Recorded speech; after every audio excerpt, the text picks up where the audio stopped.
Hello beautiful soul! Welcome back to my channel. This is my channel from Japan, Kabayan Pisces. This reading is for you. Tingnan natin ang iyong March 22 to 28, 2026. Maraming salamat muna sa mga subscriber, new subscriber, cross-watcher, at mga bagong pasok dyan. Welcome na welcome kayo sa bahay ni Ate Aimee. Dito anak sa balikat. Ito. Dito! Kasukote, dami. Kunin mo lang sa'yo at itapon na hindi sa'yo. Siyempre sa mga gusto magpa-personal, all is in description below. Same lang din naman yung FB Messenger ko. Same lang din sa pangalan nito at saka sa picture. Siyempre maingat kayo sa mga scammer. Kasi may nagpapanggap na ako. Okay? General reading Pisces, kunin mo lang sa'yo at itapon ang hindi naman talaga sa'yo. Maaring vice versa.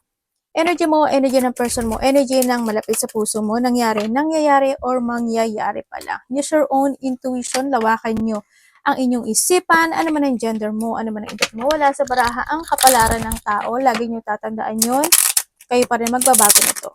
Gawin yung guide yung mga warning ha, hindi yung negative, it's a warning para magkaroon din kayo ng idea, awareness, action, change of decision, or yung mga pwedeng maiwasan. Pero kung gusto mo talaga na positive reading lang, sorry, hindi ako yung kailangan mo.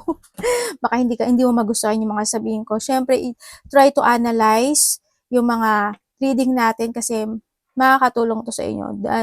Kasi mas makikita nyo yung progressing para magkaroon kayo ng positive outcome. Pero kung gusto mo lang is positive at hindi mo alam yung warning kung ano yung ending, no, nasa sa inyo na yun, di ba? It's up to you. Okay. May mga bagay ka daw na iniisip sa ngayon, no? Nandun yung point of view, try to make it balance. Any situation, it's more on isolation, ano? May mga bagay ka na gusto mong gawin. May mga bagay ka na you want to try. Or may mga bagay ka na gusto mong mag-try na another path, maybe sa iba, nandun sa point na yun. Or something, trying something, no? Sa iba sa inyo. May mga bagay kayo na gusto nyong tahakin, aksyonan, i-move, sabihin, desisyonan, or ano man yan. Yan. Or maybe you're thinking about traveling. Ganyan. May mga ganun sitwasyon. Malayo man o malapit. And then also is, yun, pinipilit mo siyang i-analyze, no? Yung situation na iyon. So, iba naman sa inyo is nandun yung point na maaring night shift kayo or pagising-gising kayo sa gabi or late na kayo natutulog or maaga kayo nagising. Bumawi na lang din kayo, no? Sa ibang araw. Yan ang sinasabi dito. And trust your intuition and listen to your inner voice. Ang sinasabi nito is may hihingi ng tulong sa'yo. Or may marireceive ka. Or maybe ikaw ito sa kanya. No, kung ano may marireceive man yun or ikaw ang magbibigay yun. Ito mga anak ko. May pag-iwas din ano, hindi ko alam kung ikaw yung iiwas or may taong iiwas sa'yo, mga ganun. O may iwas, kaya may mga pag-iwas situation. Andun din yung point na may pinag-uusapan ka kasi Pisces, ano? Pinag-uusapan ka as in dito sa situation mo. May mga pagtulong talaga. And then also, there's a union situation, ano, Pisces. Siguro may mga union na family connection or kung sino may yung union mo. May mga union. Iba dito family to. Family related. Yun na nakita. Iba dito is, baka may travel kayo, no, within 8 weeks, 8 months. 8 days, 8 weeks, 8 months, or by the August, pwedeng nahanto sa point na yun. Ako nakita. Someone want to commit. Ibig sabihin, may tao na magkakaroon kayo ng connection or sa commitment situation na sa tao na mas may edad sa'yo. Mas ahead siya sa'yo ng ano, ano dito? Edad? Mga ganun. 3, 7, 8, 27, 35, Virgo, Libra, Scorpio, and Aries.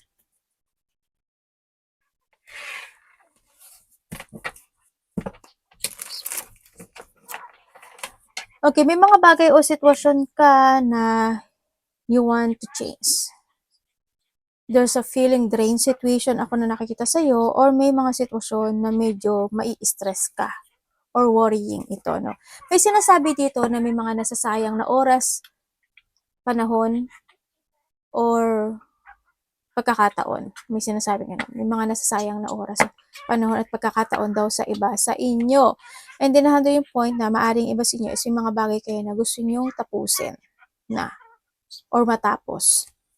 Ang sakit, anak, ang sakit dyan. Ang sakit. Ite. Sandali lang ha. Ang sakit kasi nung hita ko. Naglalaro sila sa hita ko. Yung mga anak ko. Eh, ang sakit. Yung kuko nila natutusok. O, di ba? May pagka-maarte talaga yung hita ng ate niya. Yun ang nakikita ko sa'yo dito.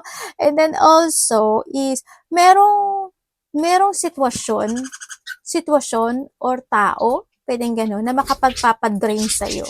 Hindi ko alam, pwedeng maiinis ka, pwedeng mabubuisit ka, or pwedeng, hindi ko alam in what way. No, pwedeng sa trabaho mo, di ba? Pwedeng nado sa point na yun. Pwede rin kasi, lalo pag night shift kayo, nakaka-drain ng utak. Ganun talaga. And may mga papers and documents ako na nakikita sa iyo. Pwede may mga susulatan ka, may marireceive ka, or may i-speech, or maybe documents na, hindi ko alam what way eh. Siguro, yun yung trabaho mo, o yung mga dapat ka isulat, o asikasuhin, mga ganun. Ako nakikita sa iyo. And then also, sa iba dito, is there a change of journey? Or maybe you're thinking about, sana matapos na to, sana ganito, sana ganyan, sana ganun, sana masaayos na to, mga ganun.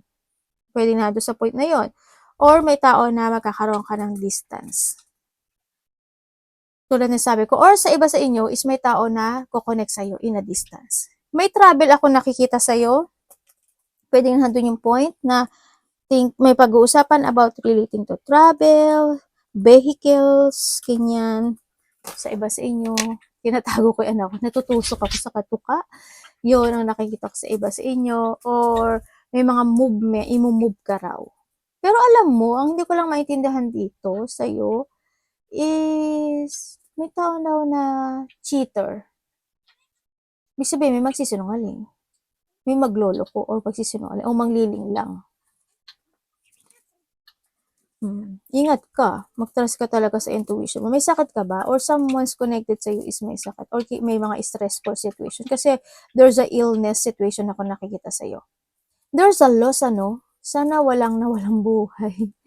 Or pwede mga alagang hayop. Or maybe kung ano man yung loss situation mo. O kaya loss of trust, loss of hope, loss of something. Mga ganyan.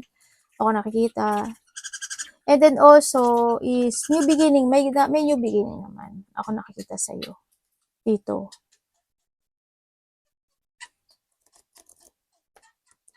Ingat ka sa ano, no? Sa mga, ano ba tawag dito? Akit? Ano ba yan? Tukso? Akit tuloy. O tama nga, akit tsaka tukso, isa lang yun, di ba? Yun. Ingat ka sa mga ganyan, no? Yan. Baka maakit ka, matukso ka, tapos may nakita kang baga, oh my God, bilhin mo yung mga yan. O kaya basta kung ano man yan, object man yan, or any situation into your life, iwas ka sa mga, o pwede rin sa tao, di ba? Ingat ka na lang. Ganun, no? And basta, there's a person na hindi siya pwedeng pagkatiwalaan. Meron. May tao na matalino at magaling makapag-communicate, ha? Ingatan mo yung sarili mo. Ingatan mo. Magkakaroon ng shifting situation, ano, sa iba sa inyo. Yan. In what way yung shifting, di ko alam. Sa trabaho ba yan? Sa schedule ba yan? Sa work profession o something. Basta kung ano mga shifting situation, ano. Yan. May mga shifting situation kasi ako nakikita sa inyo.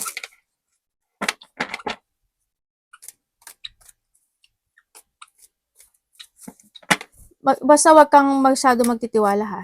Yun lang ang masasabi ko sa'yo. Tingnan natin. Ate, kahit sa'yo, kahit sa akin. Sabay ganun.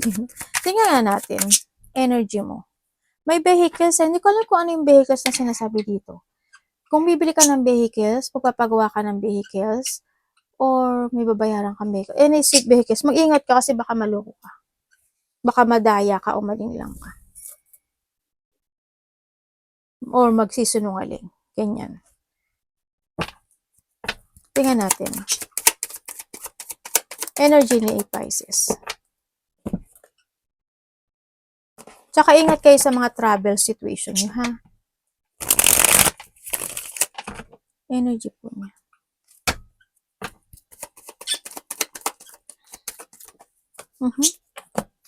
Ba't tumitilampon? Huy, huy, huy! Energy mo. Mukha may problema kayo May challenge, no? Ibig sabihin, dito, energy mo is magkakaroon ka ng challenge. Pwedeng sa trabaho mo, pwede sa isang babae, ganyan. Kasi may babae lalaki dito, pwedeng nandun sa point. So, iba dito, trabaho, relationship. Sa iba naman sa inyo is, there's a bullying. Pwedeng nandun ka sa point na ma-stress ka dahil sa may tao na mambubuli sa'yo, kung ano lang, may mga masabi lang, di ba? O kaya is, may mga situation na mapapaisip ka talaga.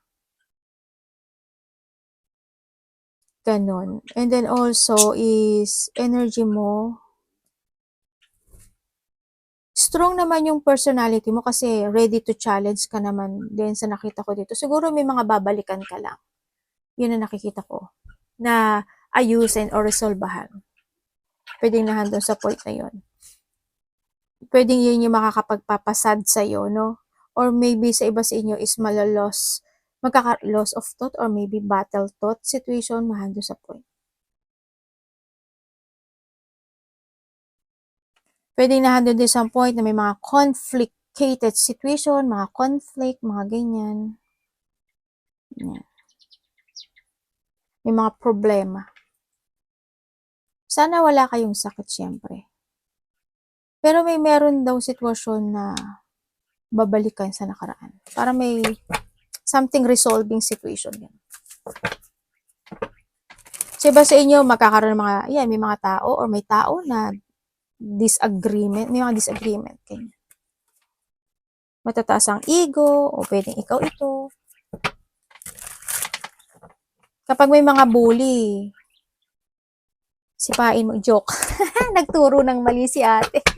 Joke lang ha. Mamaya sabihin mo, kasi sabi ni ate Imay. Diba? Napasama pa si ate. Tingnan natin parating kay Pisces. Ay, ano ba tong ano ko? iPad ko, ayaw makisama. Hello, iPad! Choto matingin. Choto matikasay. Ay, naku po, hintay, maluga. Parating kay Pisces, sorry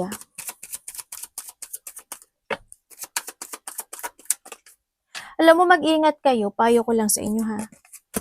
Maganda na kayo ng mga ng mga internet connection. Ganyan. Payo ko lang. Kasi palagi ko yun nabivision Alam mo na, pagka wala tayong internet, tapos kumabaliw-baliw.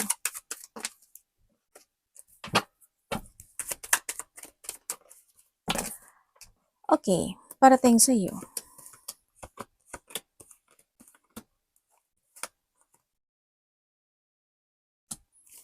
Okay, parating sa iyo.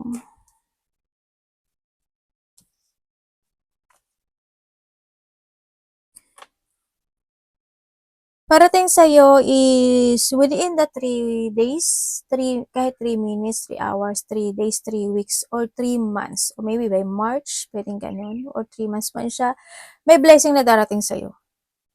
Tulad ng sabi ko kanina, may mga union. And then also is pag-uusapan ka raw. May mga tao or may tao. Kasi busy yung iba dito no? Ay, hindi. Oo, busy. Hindi man siya busy. Ang nakikita ko kasi dito is merong sitwasyon na masusolusyonan. Yun ang nakikita ko dito. There's a solution making, no? Or pwedeng nahandun yung point na magkakaroon, kung halimbawa may mga nag-away, hindi nagkasundo, o kaya may mga tao na inayawan ka or hindi ka naging gusto, this time, papanig na siya sa'yo. Nandun yung point na yun. No? May mga solution making. Nandun yung point na yun. And parating din sa iyo is, may mga makikipag-communicate sa iyo Hindi ko alam why. Marami man sila or kaunti, yan. In a distance. Handun din yung point na there's a fortunate outcome. Ibig sabihin, may wish ka na makakamit. Good news, happiness, achievement.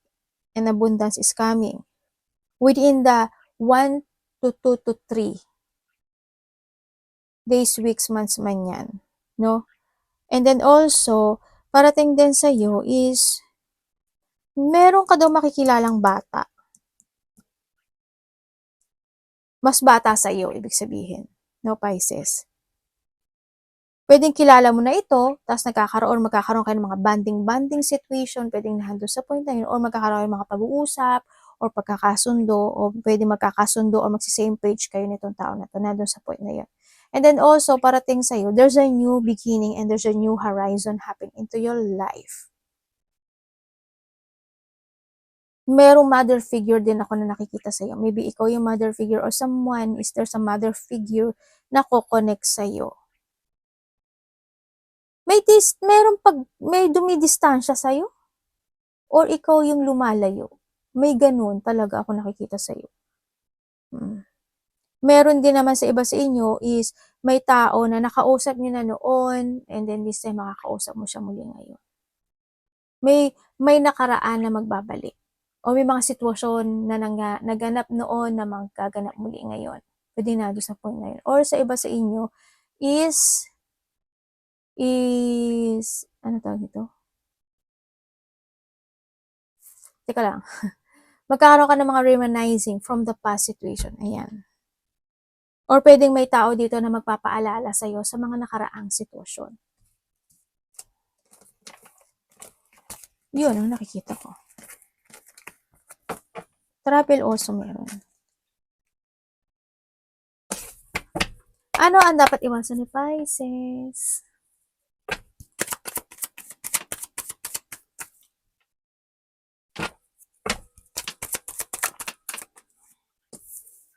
Tower talaga?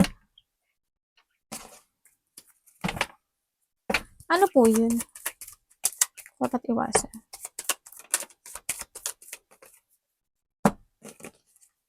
Okay, dapat mong iwasan. Siyempre, iwasan mo yung sitwasyon sa buhay mo na magkaroon ka ng mga bagay o sitwasyon na ikaka-frustrate mo. Iwas ka na lang doon, no? Pinaka-the best sa lahat. Be independent, no? Siyempre, andun din yung point na iwasan mo na hindi ka magkaroon ng mga pagbabago sa sarili mo. Alam mo naman siguro yung sinasabi ko. Yan. Kumbaga, may mga sitwasyon na kailangan baguhin or you need to transform when it comes sa sarili mo, no? And then also, iwasan mo is yun, yung mga yung siguro yung chismis-chismis, makikisaw-saw sa chismis, ganyan, mag-isolate, yan, yung mga tao na hindi magiging totoo sa'yo, mga cheating situation or mga makasarili, ganyan, iwasan mo, hindi ka mag-focus sa mission mo to accomplish, mga ganun, iwasan mo, syempre, yung kung hindi ka magkaroon ng mga new perspective in life, no? Yan. Kailangan baguhin mo daw yung perspective in life mo sa iba sa inyo. Or maybe you need to walk away with something na pwedeng hindi makakagot para sa'yo, pwedeng nando sa point na yon. Yan. Don't be stagnant din ang sinasabi dito or kung may mga pinaplano ka na sitwasyon, syempre, actionan mo siya. Ganun. Iwasan mo yung mga tao na peke or being you is peke. Ate, ano yung sabihin? Halimbawa, be truthful para nando sa point na yun. Magpakatotoo ka sa sarili mo, magpakatotoo ka rin sa iba. Ganun. Alam ko naman na totoo ka, pero syempre, diba, may mga time din kasi na alam ko naman na may mga time na pinipeke mo yung sarili mo. Kasi ayaw mo masaktan yung ibang tao, pwedeng nando sa point na yun. Or maybe, may tao dito na hindi maka-move on, mga ganun.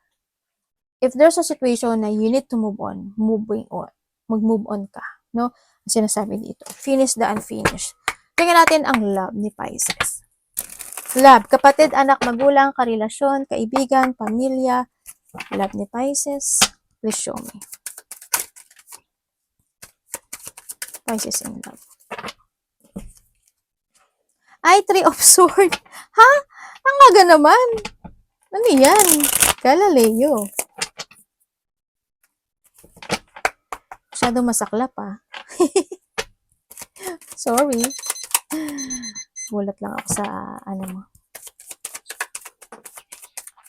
Okay, when it comes sa love ni Pisces. Uy, ano ba yan? Okay, sa single. Pwedeng may nakakausap ka na? Mag-ingat ka na lang, no? Noong taon na to, either may nakakausap ka or may makakausap ka bago.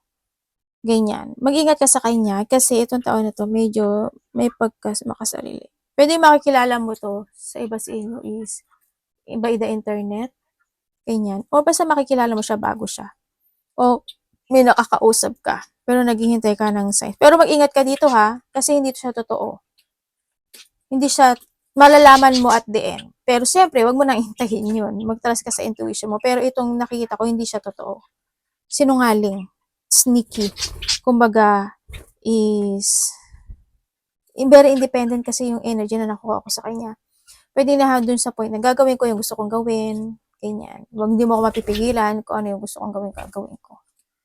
Ganun. Kung gusto mo maghintay, maghintay ka. Datating yung point na ganun. Kung kayo naman is nagkahiwalay, yan o, di ba, hiwalay. Oo, nagkahiwalay. No? Maaari nagkaroon talaga kayo ng sagutan nito, no? Conflict. Kasi isa sa inyo may pagka-childish, ganyan. Kumbaga, ano ba kayo nito? Magkaiba kayo ng edad? Malayo ang edad nyo? Itong taon na to? Sa iba ganon. Or maybe, handun yung connection mo is, this person, iba yung lengguwahe nyo, no? O ibang lahi ito. Yes, nagkaroon ng third-party relationship, nagkaroon ng rejection, nandun yung betrayal at manipulative situation. Ate, babalik pa ba siya? Naghihintay ka ba? Ang nakikita ko kasi dito is may paghihintay ang isa sa inyo. No? Kung alam mo kung magkakabalikan kayo, advice ko lang, kung magbabalikan kayo, hindi rin siya magiging worth it dito sa sitwasyon kasi, well, nasa sayo naman yun, di ba? Mangyayari at mangyayari muli ang nakaraan. But still, they spying you or you spying this person, no? Sa nakikita ko dito. And then also, kung kayo naman is connected na may third party, meron naman talaga. Diba? Immature din kasi yung isa dito eh. Yun. Sa iba sa inyo.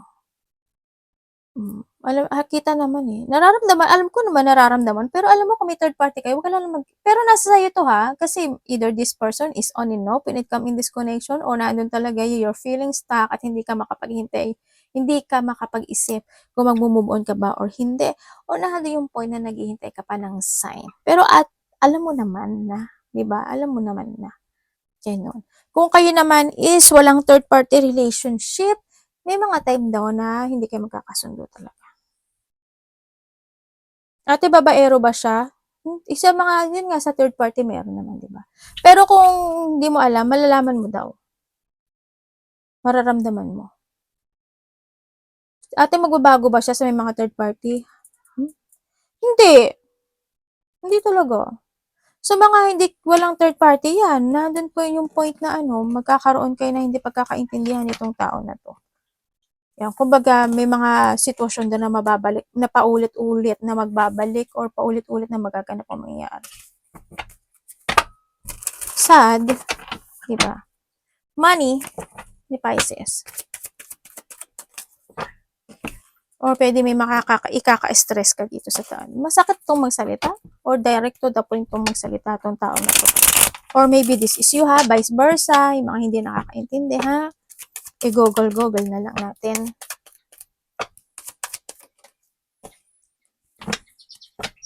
Your money. Huy, devil! Okay, when it comes sa money mo. Sa money mo, alam mo yung parang nandun ka sa point of nakikipagsapalaran ka palagi pagdating sa pera mo.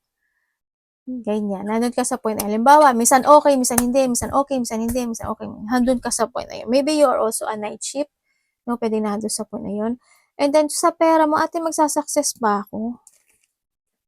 Magiging mabagal yung sitwasyon, sa nakikita ko dito. Magiging mabagal yung sitwasyon mo to improve or magkaroon ng improvement. Siguro by the half of the year, pwedeng nandun sa point na yun. Or maybe after 6 months, mga ganyan. Magkakaroon, before ending siguro ng 2026, nandun sa point na yun. sa nakikita ko sa'yo dito, masyado kasi siyang stagnant. Pwede rin na doon sa point na may mga bad habit ka, 'di ba? Maaaring may mga point na madali kang maakit sa mga mata mo, nakikita mo lang, gusto mong bilhin, puwedeng na doon sa point na 'yun, nagiging irresponsible ka, puwedeng na doon sa point na 'yun ano, 'yan, napo-full of decision ka when it comes to your money. Sa iba gano'n, baka palagastos o nagagastos talaga, ganyan. Hindi na gaano nakapag-isip. Sa pera mo, reen, sa nakita ko kasi mas marami kasi ang lalabas dito sa sitwasyon. Kaya medyo ngayon ingatan mo na lang kasi kung maraming mas lalabas tapos ang bagal pa ng pasok, 'di ba?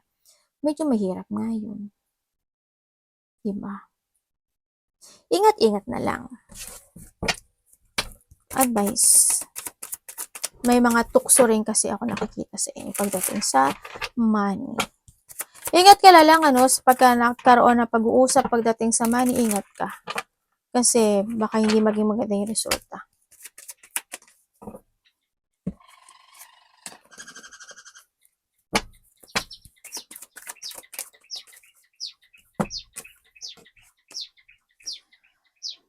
Okay, but it comes sa advice. When it comes sa advice, try to make it balance any situation into your life. You need to be aware, take it action, moving forward, and do your passion. No, ang sinasabi dito. Try to accomplish yung mga bagay o sitwasyon na gusto mo talaga ma-accomplish sa buhay mo, gusto mo ma-achieve o ma-fulfill like I told kanina, di ba? Focus ka lang sa gusto mo, sa mga manifestation mo or sa mga dinidesire mo kasi makakamit mo naman siya. Pero the way na maghihintay ka lang at magpapastagnant ka or hindi ka mag-action, syempre hindi yun makakamit, 'di ba? Make a plan, very carefully. Make a plan, focus, take it action, and alamin mo yung layunin mo, ganyan. Magiging zigzag man yung buhay mo or yung mga sitwasyon mo, it's okay lang yun, no? It's part of the life din kasi yun. Basta, as long as alam mo yung layunin mo sa buhay mo, it's good. No? Have a healthy lifestyle. Alam niyo naman siguro ibig sabihin, no? Sa mga ininom o kinakain man yan, sa pera man yan, save money. And then, syempre, kung may mga skill na need to develop it, and awareness is needed, and have a clear goal. Make a plan, focus, and yun nga, iwas ka lang din sa mga bullying situation mo, no? Sa nakikita ko sa iyo dito. Kung may mga bagay na hindi pasa ngayon na darating sa'yo or hindi pa aayon o bubukol, okay lang yun. Kasi alam mo naman sa atin, di ba, paano panahon. Maaari, ikaw panahon niya ngayon, ikaw sa next naman, siya sa next naman, ganun lang yun, no? Yun ang sinasabi dito. Arigato naman. Be creative ba? Be creative. Humabol pa si ate. And syempre, use your common sense also, no? Pagdating sa any situation into your life. Arigato naman si God bless.